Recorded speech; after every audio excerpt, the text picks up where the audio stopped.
យើងដឹងហើយថាក្រុមហ៊ុន Kawasaki គឺជាក្រុមហ៊ុនផលិតម៉ូតូធំៗស៊េរីទំនើបឥឡូវនេះក្រុមហ៊ុន Kawasaki បានបង្ហាញម៉ូតូឆ្កែយន្តវិញម្ដងនៅថ្ងៃទី13មេសា 2025ថ្មីនេះក្រុមហ៊ុន Kawasaki បានដាក់បង្ហាញម៉ូតូឆ្កែយន្តរបស់ខ្លួននៅក្នុងពិព័រណ៍ Osaka Expo 2025នេះហើយម៉ូតូឆ្កែយន្តនេះមានឈ្មោះថា Colio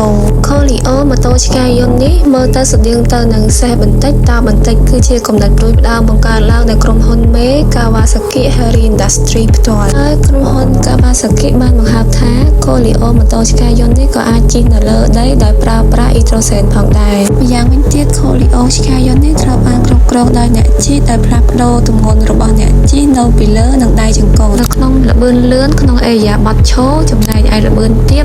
នៅលើដីដែលមិនស្មើគ្នាហើយជើងទាំង4របស់ Colio ម៉ូតូឆ្កែយន្តនេះគឺដំណើរការដោយអគ្គិសនីបង្កើតដោយកម្លាំងម៉ាស៊ីន 150cc ដែលនៅចន្លោះជើងខាងមុខទាំងពីររបស់វាចំណែកឯធុងសាំងម៉ូតូស្ថិតនៅកណ្ដាលហើយក្រុមហ៊ុន Kawasaki បានដាក់បង្ហាញ Colio ម៉ូតូឆ្កែយន្តនេះគឺគ្រាន់តែជាគំនិតបង្កើតឡើងប៉ុណ្ណោះគឺពួកគេគ្មានគម្រោងក្នុងការផលិតវាលក់ទេ